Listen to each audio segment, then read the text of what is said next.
The Lord is my shepherd, I shall not want. He maketh me to lie down in green pastures. He leadeth me beside the still waters. He restoreth my soul. He leadeth me in the paths of righteousness for his name's sake. Yea, though I walk through the valley of the shadow of death, I will fear no evil, for thou art with me. Thy rod and thy staff, they comfort me. Thou preparest a table before me in the presence of mine enemies. Thou anointest my head with oil, my cup runneth over. Surely goodness and mercy shall follow me all the days of my life, and I will dwell in the house of the Lord forever. What's happening? Benton here, once again from Bakersfield, California. Oh my goodness. The hysterics that many folks go into, the mere mention of California. Well, why would anybody choose to go to California? Um, haven't hasn't everyone left California? Well, in a vacuous, delusory, adversarial realm of business transactions, seems to me like California is pretty high up on the list. Uh, how often does one hear, if it was its own country, California would be the fourth largest economy in the world. And, a lot of Americans, especially those who identify, in certain ways politically, and what a ridiculous notion of identifying politically. How silly. But, especially one faction of people who identify specific in a specific way politically love to crow. They love to identify with the military might of America, the economic power of America, so much so that the same folks who think it's ridiculous that anybody would freely choose to enter into California. Oh, yeah, well, America's so strong economically. If California was its own country, it'd be fourth largest economy in the world. Well, which is it? Is so when it looks good for America, then oh yeah, California is great. Hollywood, beaches, mountains, just everything wonderful, right? And the most important of all, the business transactions, right? And I wonder how close is the next largest U.S. state? Like, what's the list of U.S. states by GDP? Perhaps list of U.S. states ranked by GDP. Yeah, California 4.1 trillion. How silly. These numbers, man. Texas 2.7, New York 2.3. So a lot of these companies leaving California for Texas, I wonder if eventually that's going to more or less even out and maybe see California and Texas more on par with each other, perhaps. I don't know. It's a good question. Something to think about. Food for thought, as it were. Well, hell, I thought we had two people waiting. Now there's only one viewing, but that's fine. It's a slow burn over here. Uh, Shout out the replay crew. Shout out to actually let's not recognize the amount of viewers. Sometimes they leave when I do that. Um, Stomach's a little tore up this morning. I finally had a meal from a restaurant after I don't know 10 days or so. It's been at least a week, and not that I'm not eating real food. That's all I eat. But maybe this is less real than maybe this food has more elements of unreality, perhaps. That's the thing about restaurants. It's hard to know, exactly what I'm eating. But then again, when I've purchased food in Los Angeles or San Francisco, I've noticed, or other large cities, I've noticed a much lower chance of intestinal distress or whatever we're calling it, digestive issues, versus pretty much anywhere else Who knows what kind of oils I may have come into contact with. All I had was a couple of fish tacos, or it could be the copious amounts of habanero hot sauce. Shout out to habanero hot sauce. But yeah, the theme for the stream, to let that which does not matter truly slide, a quote from Fight Club, which had a big impact on me, clearly. Brings up memories of a prior iteration of Benton, the one who was married. I don't know. When did we get married? Maybe we weren't married yet. I don't remember, but with ex-wife number one in Lowell, Arkansas, in Northwest Arkansas. Not that I ever considered myself a homeowner. Certainly, to me, it never made sense that, oh, well, I'm a homeowner. It's like, well, wait a minute. It's year one of a 30-year mortgage. What do you mean you're a homeowner? Like what? I don't understand how that works exactly. My thing would be that doesn't that mean the bank owns the home? It seems to me like the bank would own the home, under those circumstances. But either way, just reminds me of where I first saw the movie Fight Club. I wonder if it showed in my area at all in the theater. I don't know. It's a good question. But yeah, to let that which does not matter truly slide, and that seems to be happening for me. Certainly, I've talked about in the past. I'm not sure folks really know what I'm talking about. Much of the audience, some people are acquainted with large cities. Some people, there's at least a couple of folks that I know of. Well, I can think of one at least who listens from time to time, although maybe not regularly. Who's hails from a large city. So I think a lot of folks just lack that big city experience. I mean, imagine being born into a country and going through all of this pain and struggle and strife and just this arduous life, whether or not individuals choose to see it that way, and then like not having a desire to experience a large city and just see what it's all about, right? It's kind of interesting to me, and I know I'm a little all over the map here, but that is my way, it seems. Not reading the comments. I don't believe there are any comments other than mine in the live chat. If anybody feels like thumbsing up the video, that's cool. I noticed we used to, the Royal, we used to do way more likes, and the percentage used to always be over 90%. I haven't checked the percentage lately, but the raw number's not as high, but that's okay. It's probably something to do with my performance, I suspect. But I've talked about, in my many years of homelessness, and I think folks, oh, I don't even want to mention what I'm observing here, but so I'll keep my mouth shut. But anyway, a lot of homeless in this area, certainly of Bakersfield, but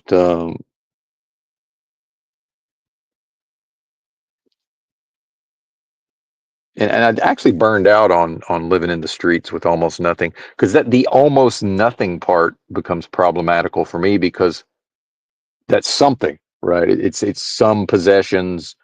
I've lately been trying to. I've been in this long process of paring down my items that I will be carrying. Recently, I got pretty close to what would be a full, pack. What I would, you know, um, for urban camping and such, but in an area where the climate is conducive to, not a lot of rain, so no tent, no tarp, things of this nature.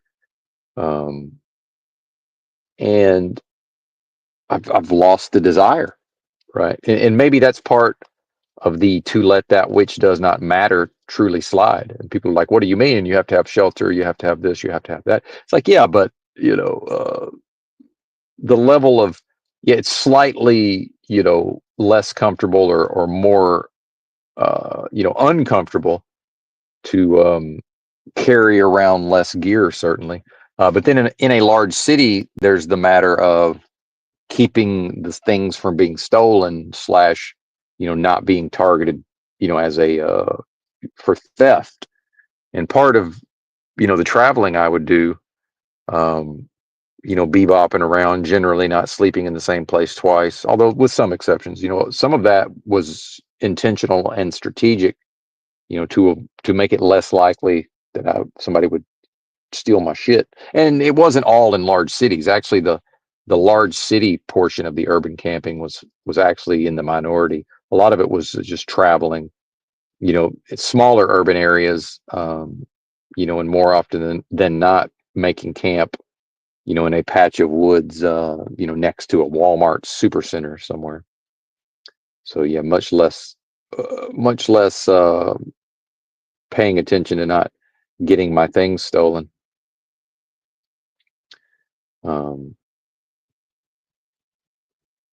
Between that and because the strategically, here's how strategy works. If people aren't strategic thinkers, the strategy is if I were to, sleep in the streets with a rucksack, you know, uh, strategically, I would have to assume at some point I'm going to wake up and my things are going to be gone, right? Like that's just has to be accounted for. Uh, I'm over it. Like I'm just not into it. Just packing everything and putting it on my back and just feeling the weight of it. And because remember, I did 10 miles, and you don't have to remember. You may not know. My apologies to the listener. This is not an exaggeration. I did about 10 miles a day every single day on foot with 35 or more pounds on my back for 6 straight years. Right. Um, so I'm over it. Like just feeling that weight. It's not oh well, he's being lazy. Oh well, he doesn't want to earn it. Like he doesn't want to do the work that's required to have this small amount of luxury. It's like no, that's not it at all. I did it so much. I'm just over it. Right. Um, which I find kind of amusing. Now in the short term, the car can be used for storage, but then again, that can also become a target for theft, and then somebody breaking in. And I've also lost a desire to sleep in this car. It's just I'm over that too. And part of this is going to sound, look, it is what it is. If people are turned off and click off the stream, that's fine. But um, the Nissan Versa is suffering it's not bad, but there's nothing good about a cockroach infestation from me collecting cans and bottles every day for, I don't know, 6 months or whatever that was. And, in my normal routine, it was way more convenient to use half of my hatchback area to store the recycling. So, apparently some cockroaches came along for the ride, and they've set up camp. And, you know, I guess I could have fucking bug bombed the car at some point. I've been in this same motel long enough. I guess I could have bug bombed the car or whatever. But again, to let that which does not matter truly slide. It's like, and again, back to the idea of proper identification within my own sphere of influence, based on true knowledge of self, what I know myself to be, right? What I am, being one with the most super intelligent force of love and creation possible at the highest levels of vibrational frequency, a quickening spirit. Okay. Um, based upon all of that, when properly identified, what I am cannot experience fear. In fact, doesn't know what that is. Like, what fear? What do you mean? Has no concept of fear when properly identified. And I've generally been a pretty courageous and not a fearful person. Although I will admit to the pandemic, certainly I allowed the pandemic to put me in a great state of fear for a prolonged period of time. That certainly happened, and eventually was able to pull out of that. But looking back on it, I can recognize, even I would say as recently as after I quit my trucking job before last and went out to California. I guess it was when I went to California and when I ended up sleeping in my car for 6 to 9 months, however long that was, that on the way there, I can remember when I look back at some of the encounters I had en route. certainly some of my reactions to other people were based on being in a great state of fear, not necessarily of them, just in general, just fearful, more or less scared of everything. It's very strange, definitely not a normal part of what's been the character of various, pretty much every iteration of Benton, other than that one is they've all been somewhat fearless and courageous and all of these things. Um, lack of fear generally. Although we all have fears, right? As far as the part of us that's identified, in relation to the delusory, I'm sorry, the vacuous, delusory, adversarial realm of business transactions that the royal we find ourselves, enmeshed in, um, entangled within, right? This nightmare dystopian beast system, as some call it. Myself used to call it that. Um, certainly. And where was I going with this? Oh, the idea that something I'd noticed all many, many years ago is pretty much everywhere I've gone, but more so in the large cities. There's been homeless people that you can tell just more or less they have almost no possessions. They you can tell they sleep rough. And they're nonverbal. Almost all of them don't talk. And you know, when I look at what that is, but then, as an ability to profile people and to sort of sense somebody's energy, they don't seem like evil or bad people, right? These are not the people who are again, nonverbal for the most part. They're not ranting and raving on the street corner. They're not, creating a nuisance. They're not necessarily, just pooping on the sidewalk for everybody to see, right? People that seem to be, maybe some of them drink alcohol, maybe some of them use drugs, but when more often than not, when I see these individuals I'm speaking of, that they're sort of just in their specific routines, and that seems to be a manifestation, or what Fight Club was talking about in a way, to let that which does not matter truly slide. Because at this point, I'm having trouble just motivating myself to even, finish up what little bit of sorting I need to do. You know, to finally get down to, okay, these are the possessions. This is it. This is all. We're done.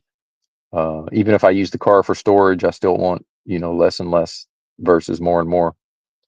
And then knowing that, especially with a storage space, more items always accrue. That's a very American thing, certainly. No matter what the size of the space, the space will be filled at some point. And I used to trip people out back in the backpacking days of the urban backpacking. People used to love to try to give me things that they thought I would find useful, and especially once I got down to 35 pounds of gear, they would try to hand me something. I said, I can't. I said, I can't. I don't have room for that. I said, I'm at capacity. That's what I used to tell them. I said, I'm at capacity, man. It's I'd have to get rid of something in order to take this from you. I don't have any space for it. And there's something to be said for that way of living. People want to talk about minimalism. Before minimalism, became a fad for a time, I had already lived it for you know, a decent amount of time. And it was certainly a thing, there were people that talked about it and knew about it, but I'm more talking about when it hit the zeitgeist, when you're just your average social media bozos started to talk about minimalism, as the fads, the trends, right, that never stick around in the long run. Um, Let me check and make sure. Let's see what's going on here. All right. Just checking the equipment. Yeah. Protein. I happened to glance at the comments. I won't go on to a protein rant, but only thing I'll say about protein, overrated. Protein is overrated, but yeah, I've eaten a lot of. I myself ate, for back when I was lifting weights and eating a ton of calories. I made sure to get plenty of protein every day for about probably 4 years. So yeah. Maybe I ate a life. Maybe I've already consumed a lifetime of protein, perhaps. Um, Now I'm annoyed. Now I'm allowing myself. I see that I've started to allow myself to be annoyed by the concept of protein. Shout out to undiagnosed fake autism. So give me a moment while I take a couple of deep breaths and let this annoyance leave me.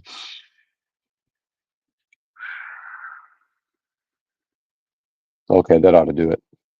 And oh man, something interesting too. I used to talk about that my base state was, I used to talk about how almost everything that happened would annoy me, you know, at least slightly. I used to always be slightly annoyed by almost anything that happened, good or bad.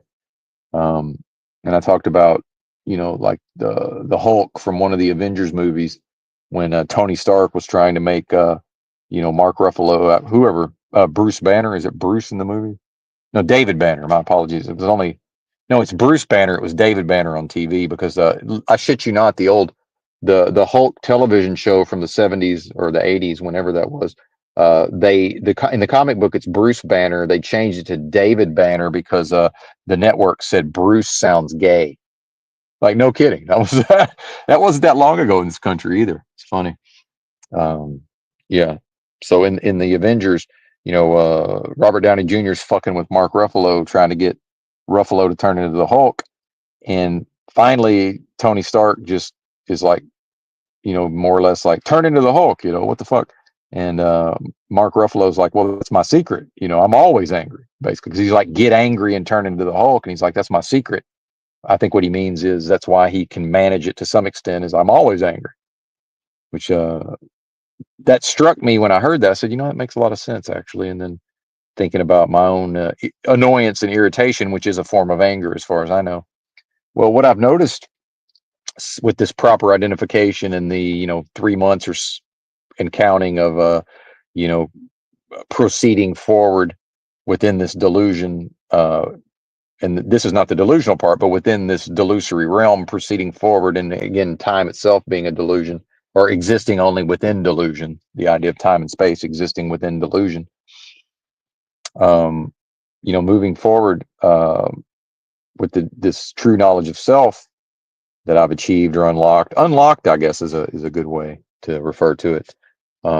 That base layer of annoyance is no longer present, or if it is, it's no longer as easily detectable.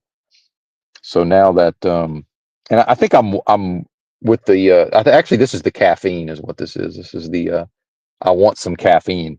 I realize I've already had one cup. I almost went and got another cup of coffee. So that's actually what I'm feeling. I just realized it's the coffee. But either way, I think y'all understand what I'm saying, hopefully. Man. So, and I predicted, not in a manifesting type of way, because who knows? I'm open to, you know, different paths or different forks in the road. But I started to have a sense, within the last year or so, that's probably how my story ends up, at least for a time, is just joining, and not as a group. Look at the obsession. This is something I wanted to talk about. Humanity's obsession with creating a group. So I use the word join. Oh, and go and join, with these people that I'm talking about. That living that life, non-verbally letting that, or mostly non-verbally letting that which does not matter truly slide, at least from the outside looking in. But they don't do that as a group. They're doing that individually. Um, so that's not a group. Okay. But just the language itself seems to be, um, now that could be a chicken or egg scenario, but is it the language in part designed and set up to steer, individuals always into group think and group speak and all of this, and grouping up? And I mean, just the pronouns alone steers, many things that way. But no, I mean, joining them, I guess, in spirit, right? As far as living a similar existence. And then I wonder, are these people who've, you know, had their own experiences and their own, very different, whatever their lives were, did they have some sort of, experience of true knowledge of self and all of these things? And then, um, and one of the major benefits of this true knowledge of self I keep going on about is that I've learned way more about what this place is. Because then, with the inverted nature of many, if not most, if not all aspects of this place, um, that it's much of that, if not all of that, is actually it's the inverse of what I am. And in fact, what I am, as described earlier, or what I'm one with, that force would never make an enemy. I talked about this, I believe, yesterday. So the inverse of that is the antithesis of a force that would never make an enemy is a force or is a phenomenon that, you know, makes enemies, right? And makes its largest enemy the inverse, right? And this is the meaning of the word antithesis or antithesis, right? Um, it has an object. Okay, so thesis, right? Thesis is the thing itself, right? Which is what I'm now know myself to be one with at my core essence, right? Not Benton the persona, not Benton, not Benton, in relation to this delusory realm. I mean the actual thing itself, the soul, one may call it.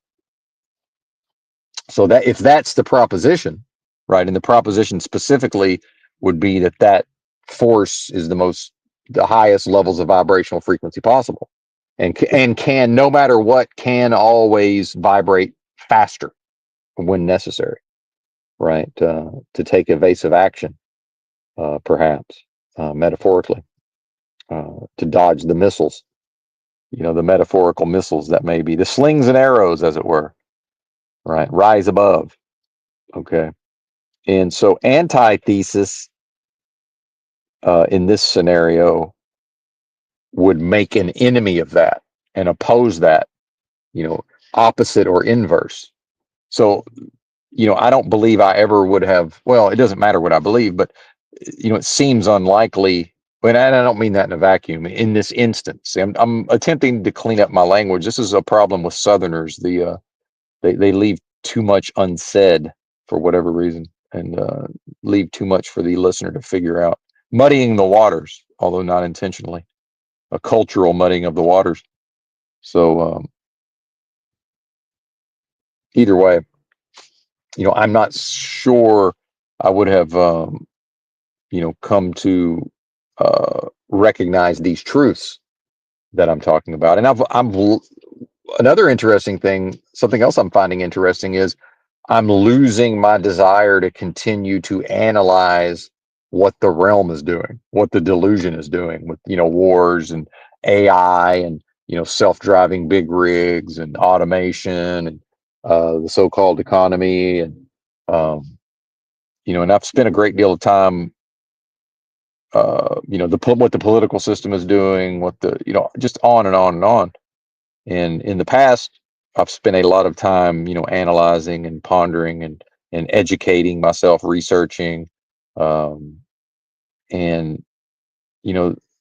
that compulsion, and I still find certain things interesting, and I've filled my head with enough knowledge that there's plenty in there to ponder upon. When I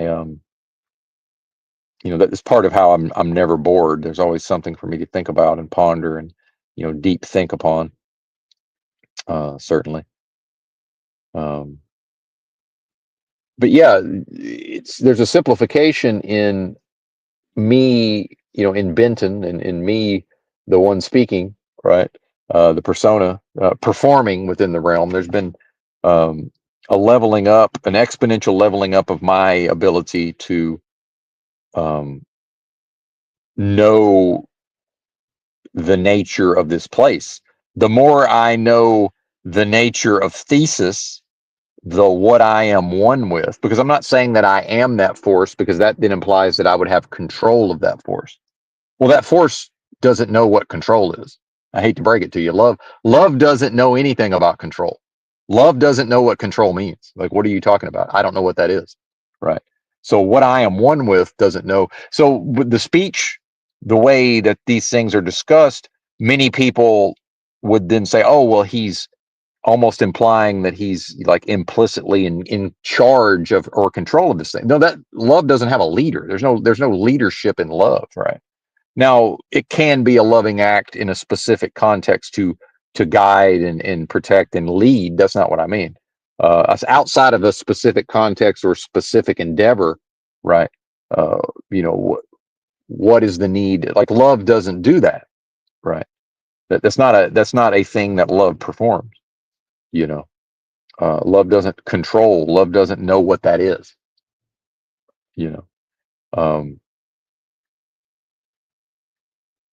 and within this delusion, that's not it's not possible anyway. I suspect that if my own frequency began to vibrate high enough where um, I would then at some point, before being able to, if it were even possible to seize control of that force, which it isn't, but I suspect that the levels of, I would have to be vibrating high enough that most likely I would vibrate right up out of this delusion, right? I'd probably vibrate up out of this delusory realm. And I've talked about before that it seems to me if, enough individuals raise their own vibrations over time, and if as more and more people, if this was a thing, right? Again, setting solipsism, the philosophy of solipsism to the side for a moment, if this were a thing, you know, would there be some sort of critical mass where if enough of the individuals in the delusion simultaneously had true knowledge of self and understood themselves, at what point would the delusion just disappear, right?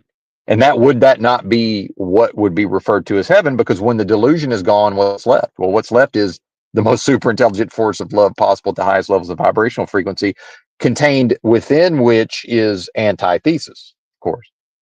And I won't even get into the book of Job talk right now, but I've gone over that, ad nauseum or at length. Not the entire book. I mean, the points that I make based on the book of Job. Some folks would then say that I need to, I guess, swallow the book of Job whole, right? And just, now I need to explain every word. And it's like, no, I'm making specific points based on a story that human beings apparently wrote in a book within a delusion, within within a vacuous adversarial delusory realm of business transaction. So, yeah, okay, within all of that, and then so can I even take the Bible fully seriously, given what I just spoke? No, absolutely not. You know, can anything, realistically, be taken seriously here? I would say, other than avoiding what is supposedly, and again, now I'm going to seemingly contradict myself by citing the Bible. I'm not citing the authority of the Bible. I'm citing an idea from the Bible that seems to be true to me, right? Which is the notion of, uh, all sins are forgivable except for blasphemy in the Holy Ghost or the Holy Spirit, right? Blasphemy against the Holy Spirit, which I take to mean as, which I now understand to mean, what I am is blessing. If you look at the dictionary definition of the word blessing, that is the force. That's what the force I'm referring to is, that I now know myself to be one with. So blasphemy in the Holy Ghost or the Holy Spirit would be to accept this delusory realm's offer in each new moment to curse that blessing, right? That's what the Bible means. Okay. Now, people are free to disagree. This is not open for debate or argument on this channel. If people want to go and debate that elsewhere, I have no control over that. And I want to talk about argument in general, but I'm not interested in having an argument about that. I'm not interested in having a debate about that. If other people have interesting, novel ideas about that, I'm certainly open to hearing them. But they need to be well thought out, well formed, and the person needs to have examined and critiqued whatever is being asserted before handing it over to me or to anybody else. But let me go back a little bit, or I'll completely sidetrack myself here. So, blasphemy in the Holy Spirit. So it seems to me like, when properly identified, I'm not going to be doing that anyway. And so, other than unlocking this achievement, true knowledge of self, which is, it can't guarantee it, but chances are going forward, I will be not accepting the offer to curse blessing, you know, and I'm certain that I have in the past. Okay. So what I would say, probably people say, well, then, are you not doomed then? Well, I would say that the blaspheming the Holy Spirit would be to never ever, if one has that spark of divinity, it would be to never ever, for a single moment, identify properly within themselves, with the most super intelligent force of love and creation possible at the highest levels of vibrational frequency, a quickening spirit, right? And to only identify with the validity or the realness of the realm itself, right? Um, to get into a permanent state of that. Now somebody's pulled up right next to me for some reason, and I really don't want to start my engine and drive away. Yeah, I don't know why you parked there, buddy, but you could probably park somewhere else or get out of your car. I don't know, one or the other. Dude, I'm on a live stream here. This is quite inconvenient. Yeah, I think he's going to get out of his car. One moment, please. Hypervigilance kicking in.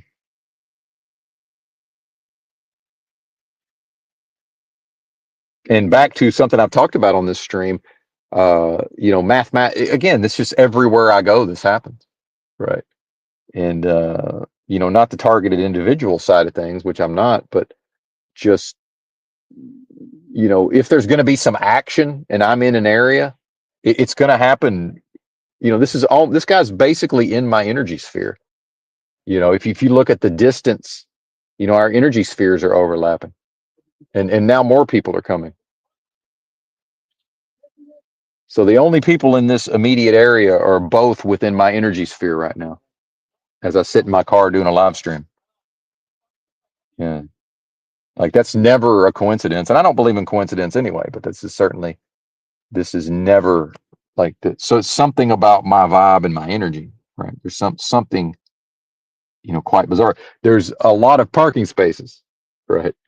Uh, you know, and then the guy immediately, it's just, I guess I should just expect this by now, probably. Which I don't care. People can do whatever they want. It's the fact is, it's like, yo, I'm here, man. Like, do whatever you want, but does it have to be done like right where I am? Like, what? That's the part that I find confusing. Why must it happen where I am? That's the thing. Like, because it's really inconvenient for me to start my car and go drive somewhere else right now. And now the entire podcast or live stream is now the entire live stream is derailed. Yeah, and I really don't like, especially early in the morning. I just don't like people in my energy sphere. It's just not. I avoid it as much as possible, and then we're overlapping again. Overlapping energy spheres, exchanging information, exchanging energies at 4 something a.m. with people I have no business with, right? Who live and let live, don't have a dog in the hunt, right? Why must this happen? Very strange. Almost as if the forces of evil in a bozo nightmare have showed up to thwart my discourse. I don't have that level of paranoia, but it's almost as if that's what's happening, right?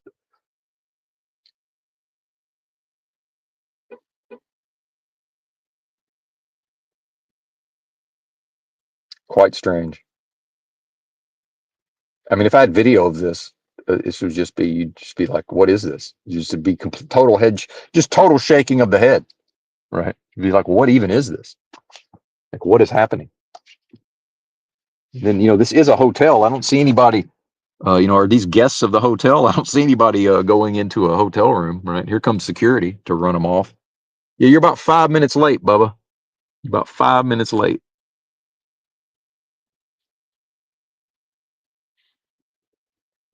Because now my shit is totally derailed here.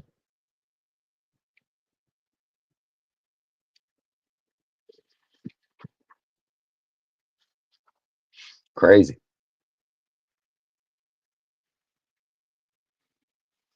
Well, that's I can't call it life, but you know, because there's no life in this place, certainly. And I don't mean Bakersfield. I mean this delusion. You know, the only life that I'm able to 100% know is alive is me. That's it. Outside of my energy sphere, I have no way to confirm that there's anything alive whatsoever in this delusion. It could all be delusion outside of my energy sphere. And that is possible. Because remember, the within the delusion, that's time and space existing only within delusion. Outside of delusion, there is no time, there is no space outside of delusion. Right. Fascinating. Fascinating. So what? Let's see if maybe I can figure out where I was before this happened. Hmm. Bad vibes, man. Bad vibes, man. Now, a couple of versions of Benton ago would have just been like, "Hey, man, I'm on a live stream. Could you, pretty please with sugar on top, get the fuck away from me?" You know, I mean, for real. I got 15 people listening to me apparently, or 7 bots and 8 people, whatever it is. We're live on YouTube here, sir. Could you, pretty please with sugar on top, get on with it? But that Benton is no longer here, man. Well, well played, Realm. You win this one. Well played, Realm. You win this one because I have no fucking idea what I was on about.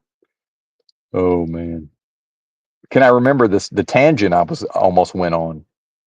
Now that's a question. Can I almost went on a tangent. Can I remember the tangent? Nope. Oh, anyway, give me a minute. Now I should probably just go upstairs and get some water. Water. I'm a I'm a bit parched. Fucking A.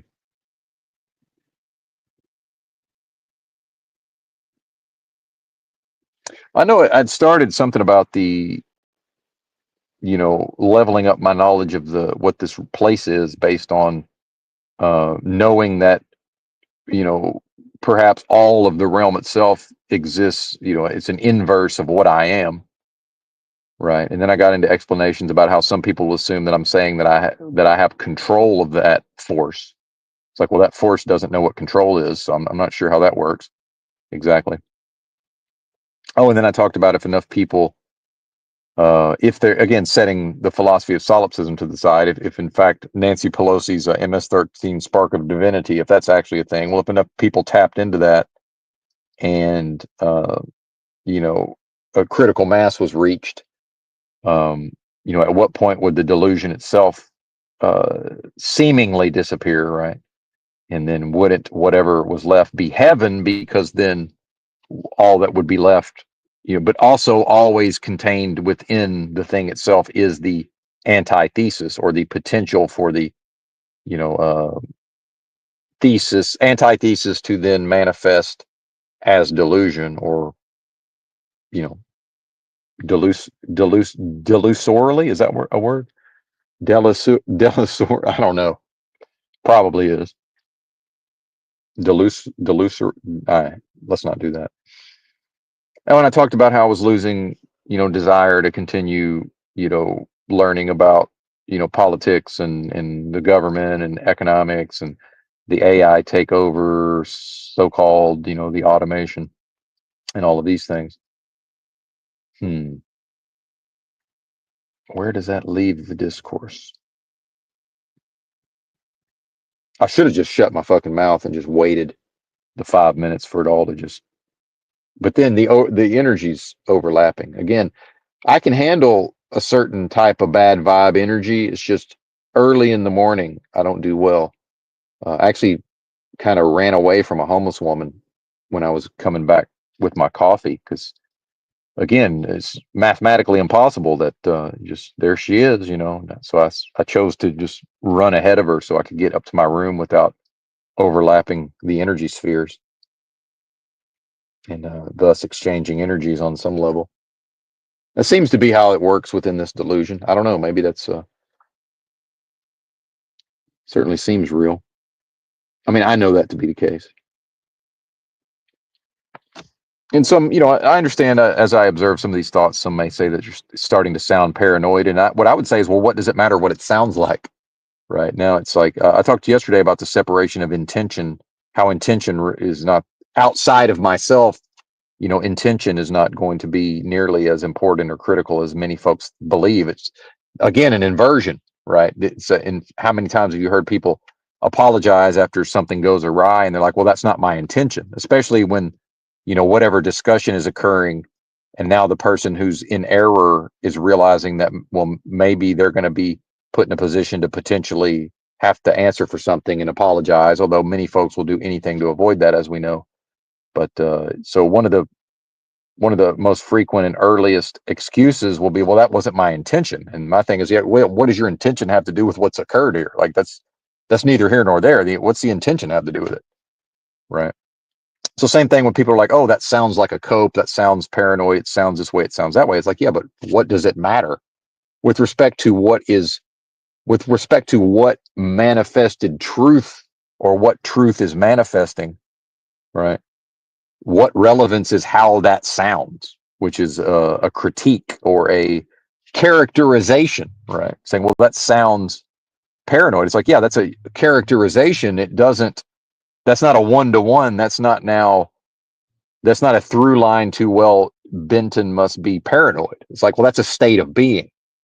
Number one. Number two, a dynamic human being cannot possibly, right, at least to my knowledge, at least in this state of evolution, or lack thereof, individuals, they're not able to permanently inhabit a transitory state, right? So paranoia would be a transitory state that now some people do apparently become mentally ill to do a pretty good job at seeming like they fully inhabit a paranoid state. I'm certainly well away from that, and even being able to have this conversation with this level of introspection, I would say, would preclude me from reaching any free, a very long duration of inhabiting that state, right? So just look at, again, conventional wisdom, so-called common sense, which does not exist in the word of mouthing of everything. Most people will accept this notion of, well, that sounds paranoid, therefore he must be paranoid, right? And without ever bothering to examine, well, what is the nature of the human? That, oh, well, this is a dynamic being. Dynamic meaning the opposite of static. So to be paranoid would be to inhabit a static state that doesn't change. And what I'm saying is that's not possible. In fact, it's quite the opposite. And it also applies to all states of being, at least within this delusion, within the human experience, which would be, people would say, oh, well, I just want, like my mom loves to say, I just want you to be happy. And then at some point that annoyed me so much, or I allowed it to annoy me so much, because intuitively I knew that's just wrong. I said, well, that's just the wrong goal, right? Success can never come through seeking happiness. Well, unless would probably depend on the definition of success. What I would consider success, that's not possible. But then the more I thought about it, as I walked 10 miles a day every day for 6 straight years, and actually longer than that, but that was probably the longest nearly uninterrupted stretch. I took breaks, otherwise from that lifestyle, but um, yeah, definitely got some bad vibes from all of that. So I'm feeling the energies right about now. Um, so what I'm on about is, well, that's impossible, right? I just want you to be happy. Okay, mom, that's not possible, right? It's not possible because I'm a dynamic human, or this experience, like what I am within this delusion, is having this human experience, and a human cannot possibly, right? Again, there's always exceptions to everything, but generally speaking, a human can't permanently inhabit a state, any state, whether it be happiness, sadness, paranoia. Now, some people do a pretty good imitation, maybe on the more negative side, but and then just imagine, what would that mean to permanently inhabit a state of what? Joy? I mean, what are we talking about? Nirvana? Are we talking about just, I'm just gleefully have some like maniacal grin plastered to my face 24 hours a day, 7 days a week? Like, what would that even look like? In a thought experiment, what would that look like? And furthermore, uh, how many people have bothered to think deeply enough into it to even to, on the one hand, the common sensing, the conventional wisdom, the word of mouthing of, oh, I just want you to be happy. It's like, well, okay, we'll sidestep the part where, who cares what you want? Number one, that's a preference, lady. Like, who cares what you want? But then number two, well, that's, is that even possible? Or, what would that look like? So that's part of figuring out, part of how I figured out this, dynamic nature, and it's not possible to inhabit a transitory state permanently.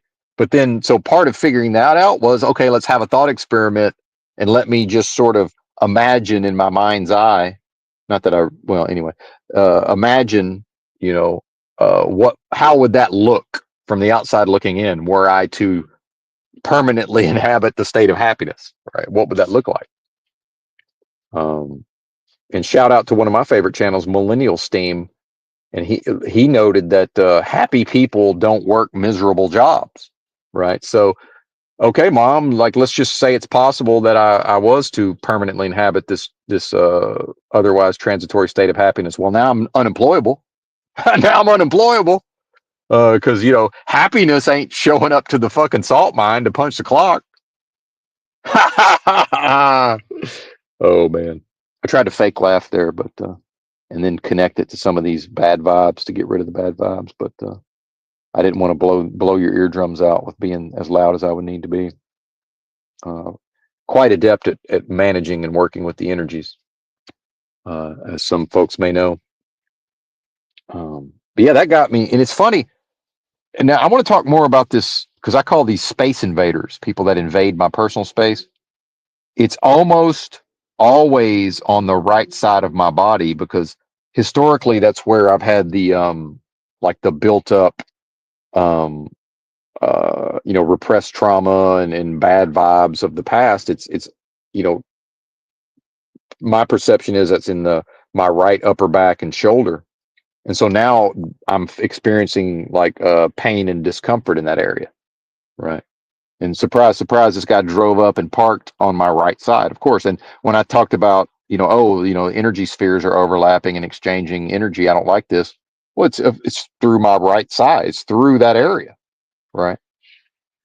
And then at a certain point, I recognize that some of these, and this is one of the advantages of living in the streets with nothing for so long, that some of these spiritual attacks or these people that would approach me on the street from the right side and get into my space, that especially after I had done enough work of unrepressing, that they would actually, these psychic vampires, so filled with their own bad juju, they are able to leave some of it with me. Now, is this what the Bible talks about with Christ supposedly taking on the sins of the world, like in some sort of a purification or as like a blood sacrifice? Like, did that fella knowingly or unknowingly drop off some of his baggage with me? And now, okay, Benton has become quite adept at dealing with these energies and healing this.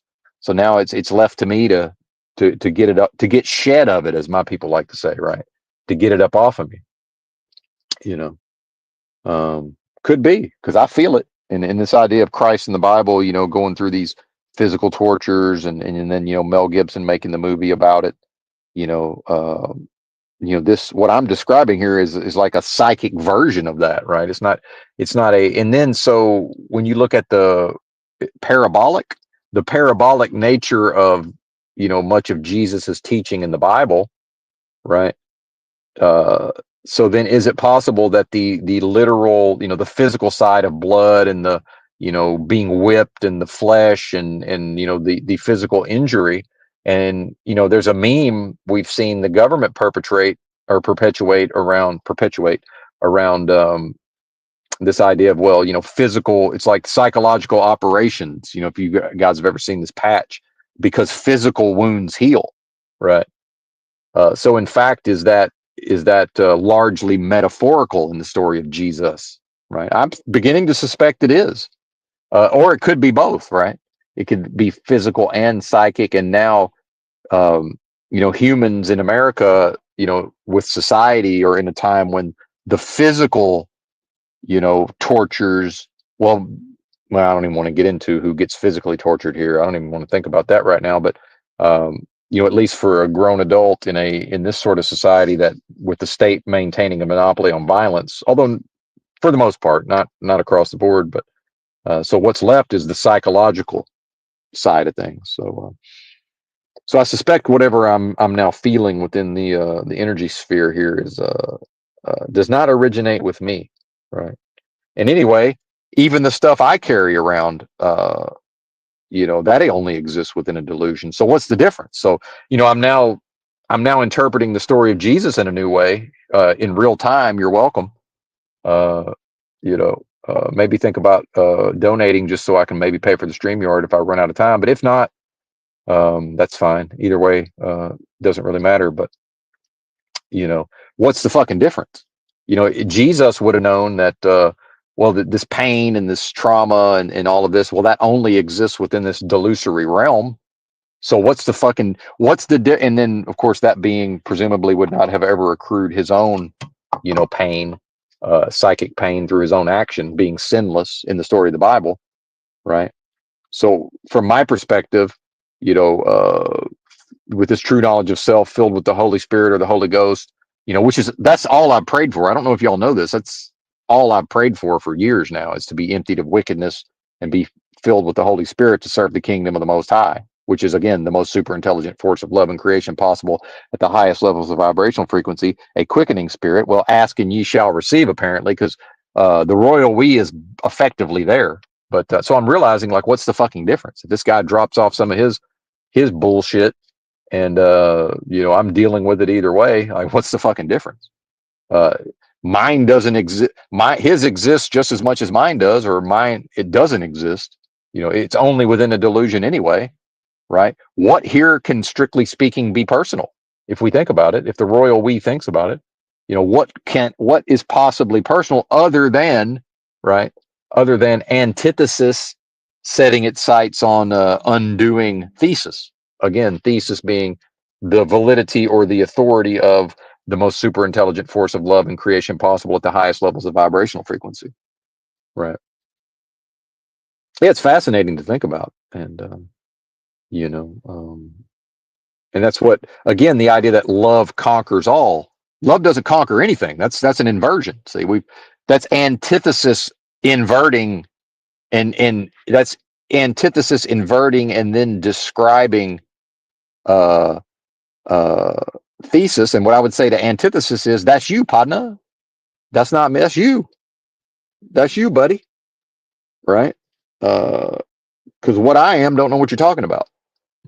What I am doesn't know can't conceptualize that. So why am I being characterized? Why am I being blamed for that? Why is the I am being blamed for that? Right? And then how much of this realm is the blame game? We got to blame somebody, right? And the royal we, or y'all, I should say, the royal y'all, actually. And I don't mean you, the listener, but the it. We call it the it. I don't know. I need new terminology for some of this stuff. And see, this is, and as I speak this way and I observe what I'm thinking, I observe what I'm saying, I realize that much of my time spent in the streets with nothing was to prepare me to be able to interface with these ideas and also maintain my sanity, because there's no risk of me getting carried away with any of this stuff. And then, uh, there's no risk of me, getting carried off into insanity by any of this, because I've spent too much time, uh, you know, solidifying, um, my own thoughts and how my brain works. So I've shielded myself from that possibility, while always keeping out the part of me recognizing it enough to speak about it in the moment. That's to always be on the lookout that I might not be vigilantly paying attention, if that makes sense, to preclude the possibility of it happening. Yeah, fascinating. Fascinating. And then, so this, and a lot of these concepts bring us to Christianity itself. And what I've talked about before is, if anybody listens to Alan Watts, the philosopher, I learned from Alan Watts that there's nothing I can do about the fact that I grew up in a specific cultural context, uh, heavy doses of Christianity all day, every day in my formative years. So I'm only ever going to be able to think about a lot of these concepts in a Christian context. There's nothing I can do about that. That's a bell that cannot be unrung. Um, yeah, definitely. So what I now see about Christianity as practiced or not practiced, but as spoken about, especially in America, that's become just purely the culture of Christianity. It's not being practiced as far as the actual teachings of Christ, right? At the level of, well, the tree by the fruit type shit. That's not happening. And I've now realized that, most of the folks, especially in the so-called truth, or also, I shouldn't say especially, a lot of the folks, even within the so-called truth community, who claim Christianity, yeah, that's a cultural Christianity, folks. You're not, none of them are practicing the teachings. Now, at various times, sure. I mean, like with how they're choosing to live their lives, right? Again, what would Jesus do were he here? Slash, what wouldn't Jesus do? And then I also talked about, ideas around like my mom just wanting, oh, I just want you to be happy. It's like, okay, but then what about this? Happy people don't go slave away for corporations to make rich people richer. Like a happy person would never do that, right? And people say, "What do you mean? Look at all these people doing it, and they seem happy." Yeah, they're on psych meds. Of course they seem happy. What are you talking about? Of course they seem happy. They're altered. Meanwhile, I quit smoking. Not quit, but I mean, I haven't had any cannabis in 3 or 4 days. Like, I'm not consuming alcohol. I'm on no drugs whatsoever, other than whatever my body produces. You know, if I eat enough of the right type of foods, I'm on one of the best drugs known to man. It's called testosterone, and I have a lot of it normally, but it really kicks into high gear. You know, um, I do have a little bit of the natural high, right? Um, yeah, fascinating. I should have just got out of the car and just waited for this because I knew it was a mistake to just sit here and let this bozo have access to the energies here. Maybe eventually I'll figure out how to make that impossible. The only way out is through, as they say. So I guess this is part of the process. Boy, howdy. Never a dull moment. Never a dull moment in this delusory dystopia.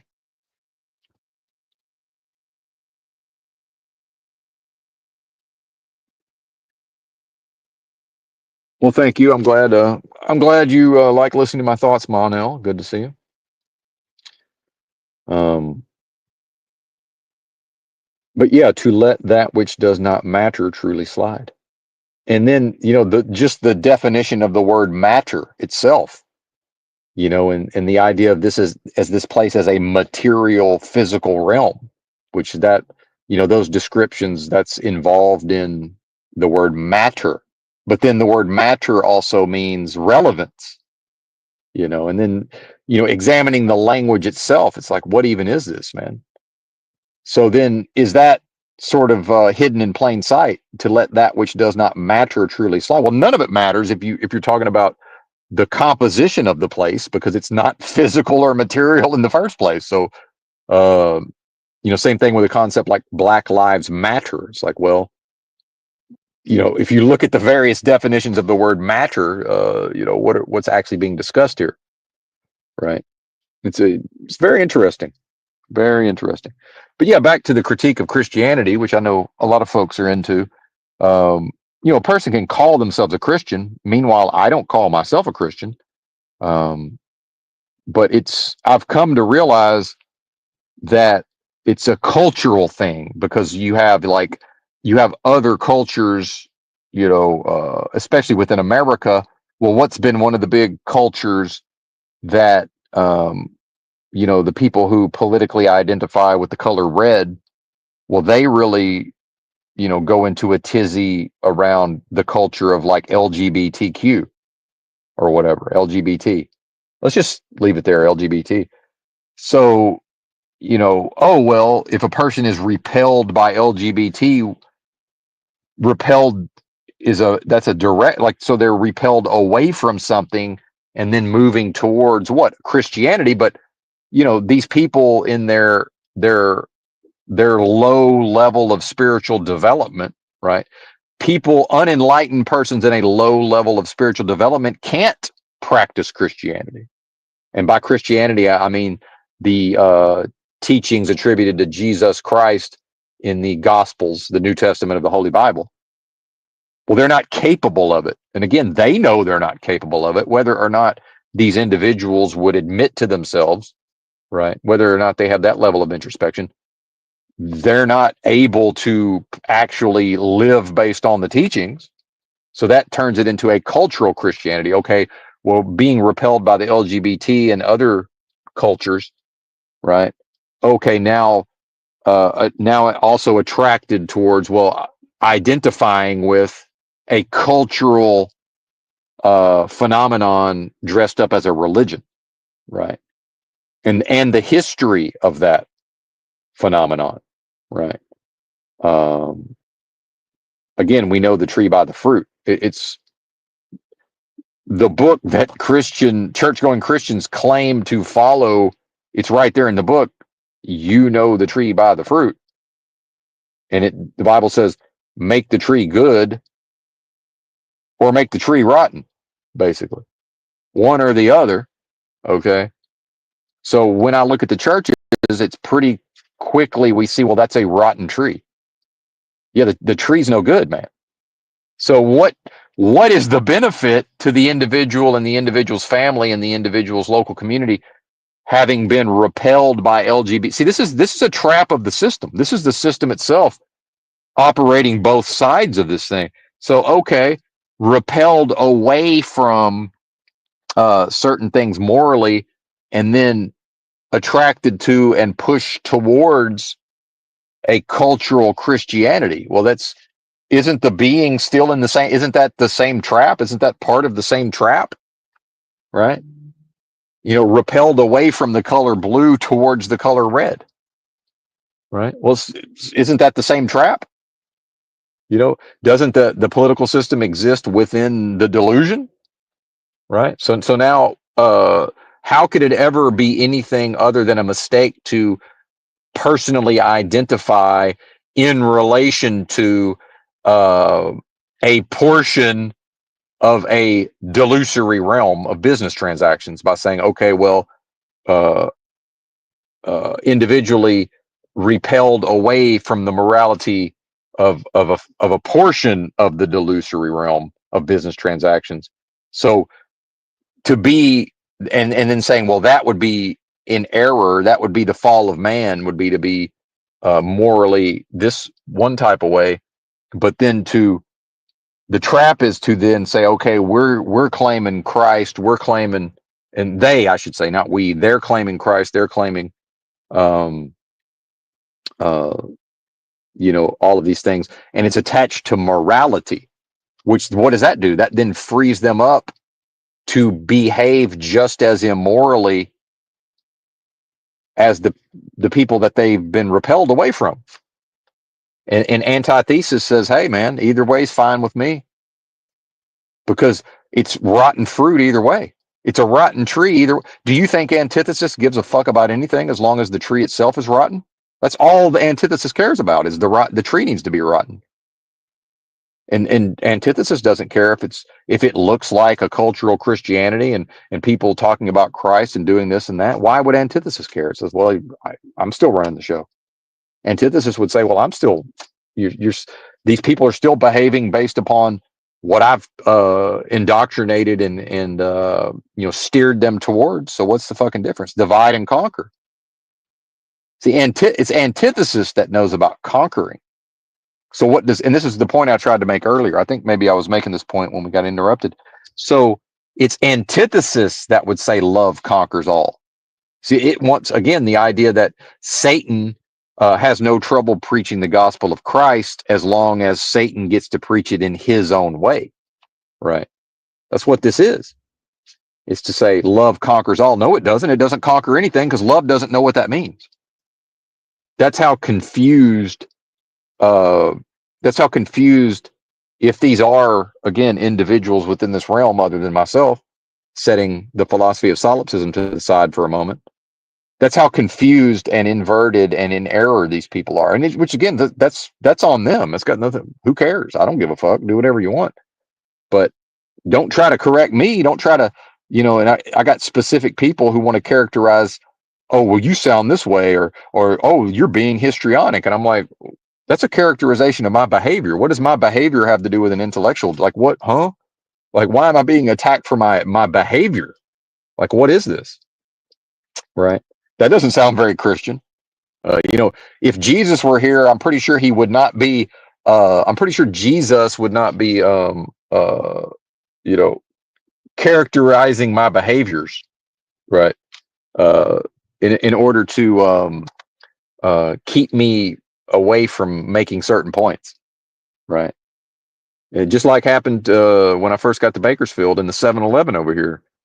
Um, you know, it wasn't a conflict necessarily, but there was a bit of a back and a forth with the clerk over there, and it's just he goes to oh, something about I'm in a hurry, trying to say that I'm in a hurry. It's like what do you mean? Like, what does my emotional state have to do with what is happening here? Like, I'm talking about the guy at the counter who thinks this is a casino and wants to just stand at the counter while we all wait, and he buys scratchers, and then you know but for some reason a lot of these people like to buy the scratchers in a series of like 6 different transactions. And when I was a convenience store clerk, you get one transaction, you go to the back of the line, buddy. We're not It's like, okay, you're done, buddy. Go to the back of the line. If you're going to do 6 different, if the person's going to do 6 different scratcher um, transactions, I have no problem with that.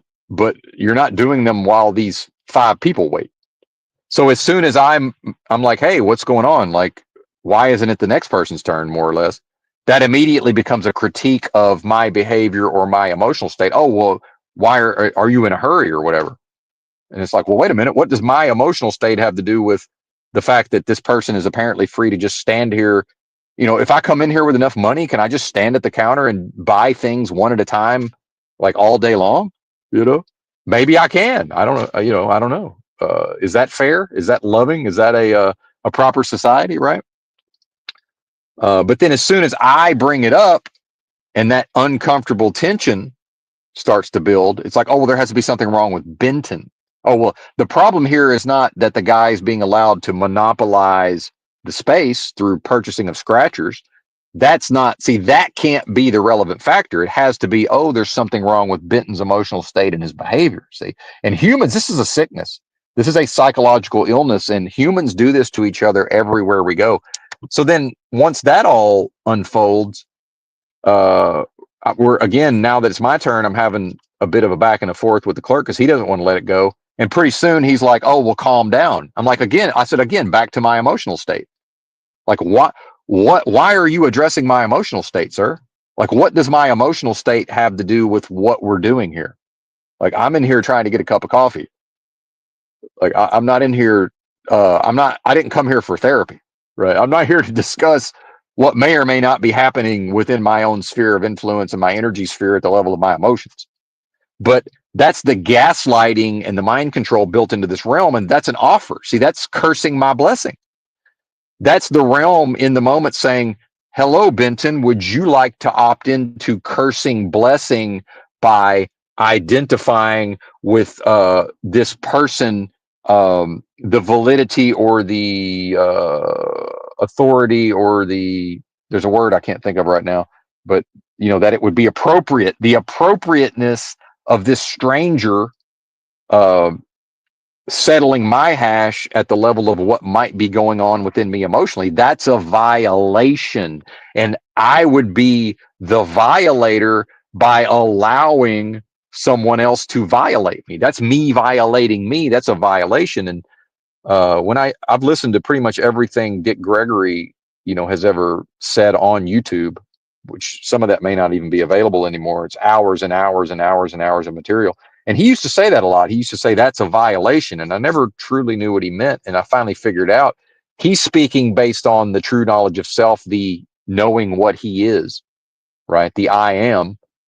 And he's referring to a specific human behavior and saying that's a violation. And I've now realized that part of that is part of his job is to never accept those offers. See, for me, again, to let that which does not matter truly slide, right? Many things don't matter. What does matter is that I don't opt into cursing blessing. See, so to allow this gentleman, right, access and authority and appropriateness to say, oh, okay, well, the only problem here is whatever's going on within Benton's energy sphere. That's the realm gaslighting, right? And so it's my job now. I'm free to just say nothing and just think it in my head. For whatever reason, Benton here is so verbal. At this point, it's almost the only reason I'm even doing these live streams. Benton is so verbal that, and again, probably for a reason, probably part of whatever my function is here within this delusion, whatever that may be, to verbalize, right? It's fascinating. Fascinating. Shout out to the chat. Shout out to Replay Crew, if there's such a thing. We had pretty good views on yesterday's stream, but then I see it's probably YouTube attempting to manipulate me by saying, well, if I live stream just willy-nilly here and there, the views are relatively lower. But then, oh well, now it seems like he's sort of getting into a daily routine again. So let's bump up his views. So he feels good about himself, and maybe he'll stream, carrot in the stick, I guess would be the way to put that. I mean, what does it matter? What's the fucking difference? I'm getting whatever I'm getting out of this. As far as what is being put out through the internet, I would say that, that's entertainment as far as I'm concerned. So again, what's the fucking difference? Views or no views?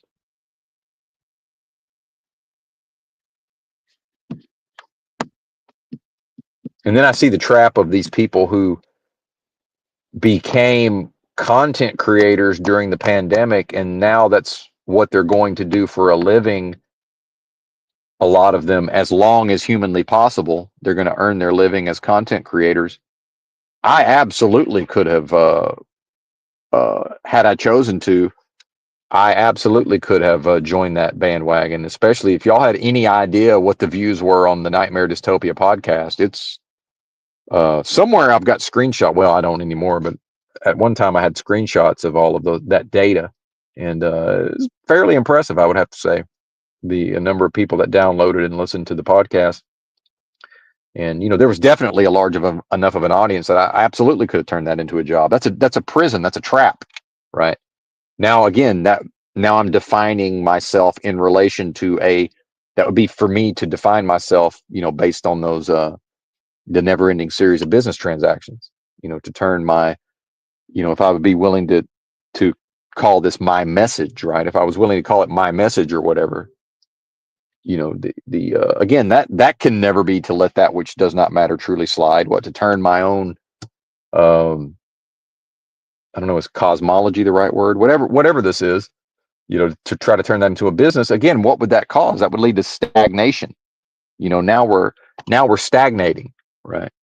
Now we're taking on a form of, I must have money and I must earn the money by discussion of ideas. That's a prison, because that is going to alter where the ideas go. That's going to alter how the ideas flow. It's going to crystallize into something that has no life, or that a trap. That would crystallize into a trap. And as a very, very, very naturally strategic person, I knew that immediately. It's like, oh, this would be a grave error. Now, temporarily, if I had need to, of course, I was making plenty of money truck driving, but if I had need of money, I certainly could have, made some money at the time doing all of that. But I think you understand the point I'm making. I believe that you do. I would like to think, anyway.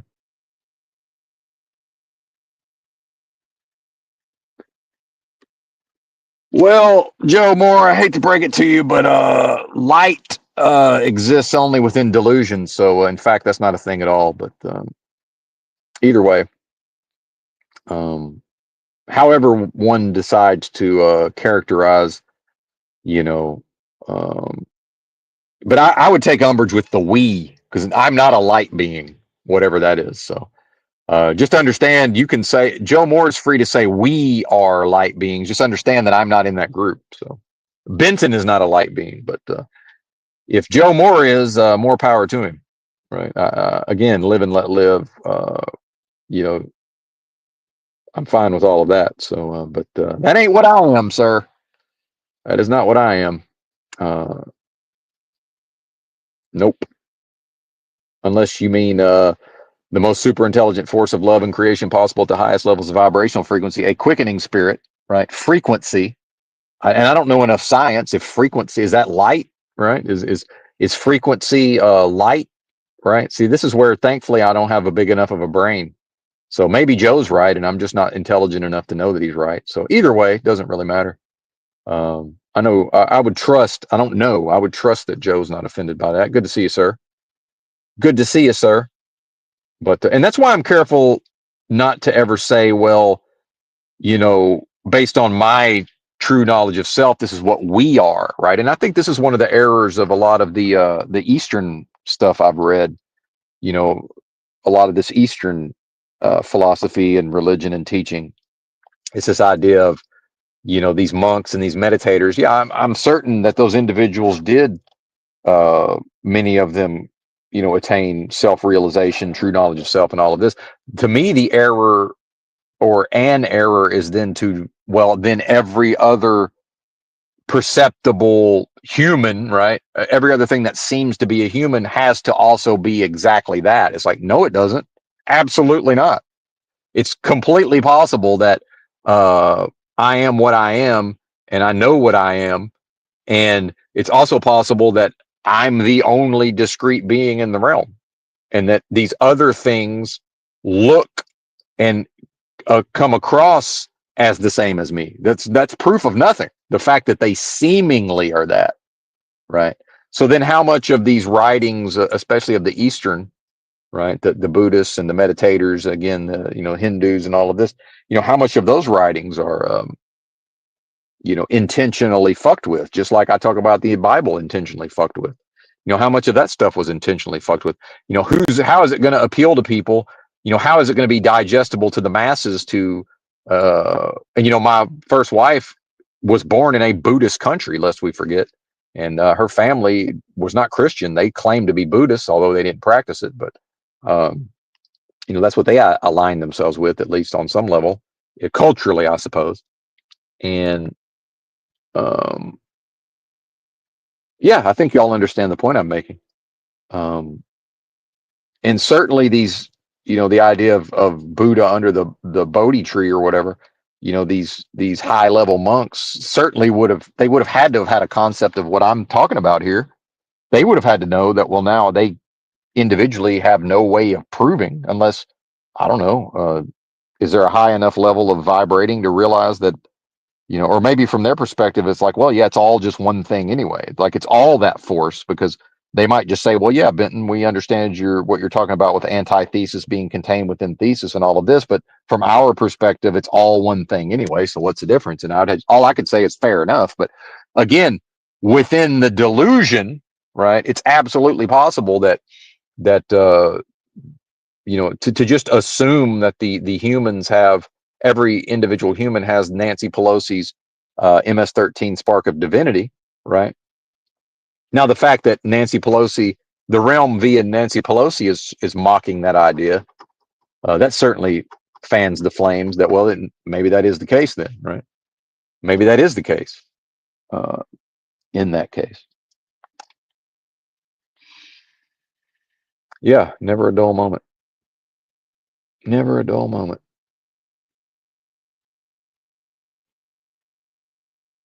Mm.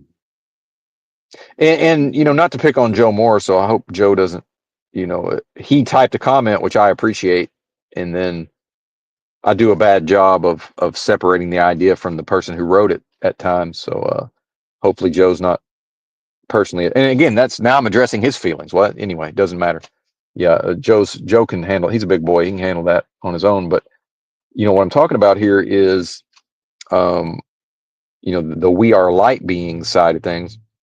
And then again, the cursing of the blessing and the violation is I'm based on my knowing, I don't get to let other people define me within delusion. So even if I am exactly what Joe means by light being, I don't understand what that is. So therefore, I'm not able to agree to that.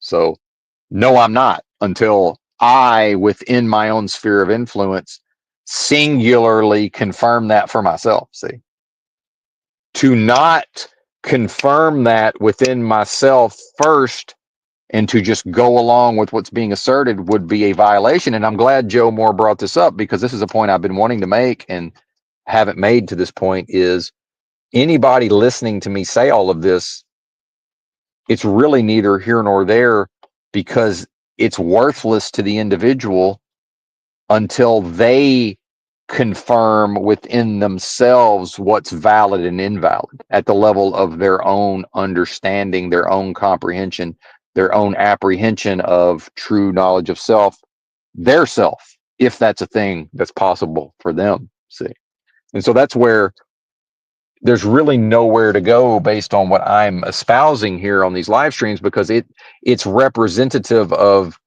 it's, how is it any different than when I was reading these various translations of these Buddhist texts, or the Bhagavad Gita, or just whatever, whatever Eastern, right? And it's all Eastern. If you think of the Bible's Eastern, so I don't know. I mean, I guess the Bible gets included in that too.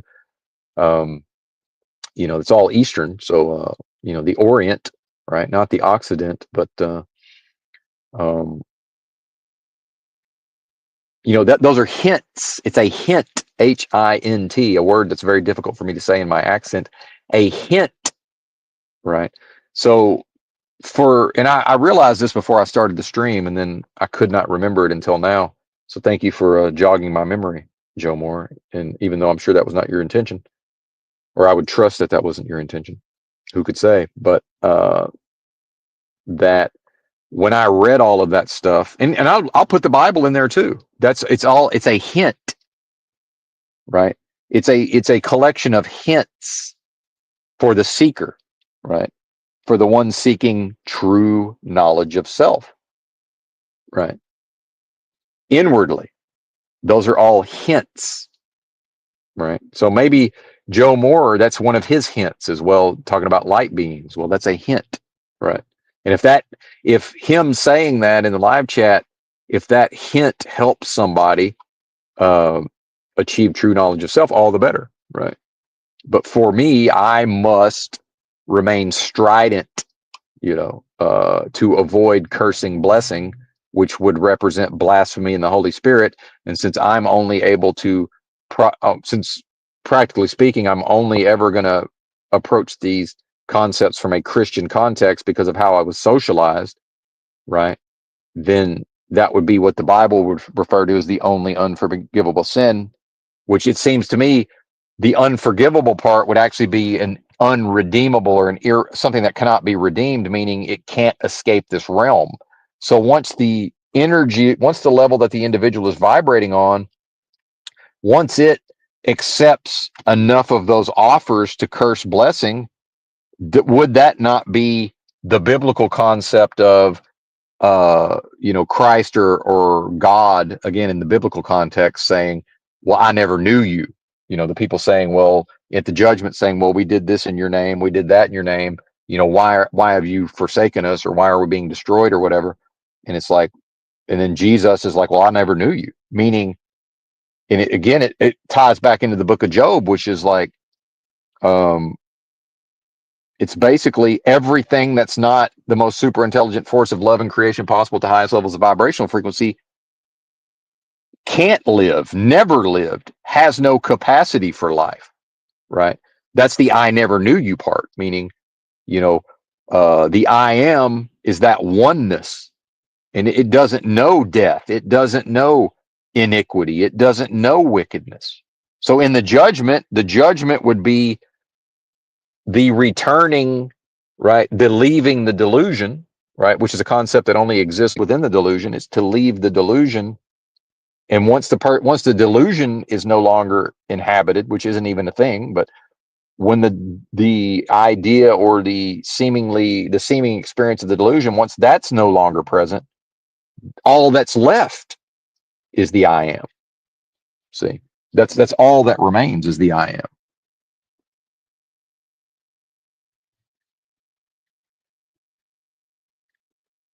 So that's the I never knew you part, meaning the I am it only knows its own essence. It doesn't know these, and I've covered a lot of this in earlier streams, so I don't want to get into it right now. But if folks are confused, I certainly, could go over it in a future stream. But I'm parched. I'm going to go drink some water. Then it's off to buy my groceries. Thanks for watching. Bye.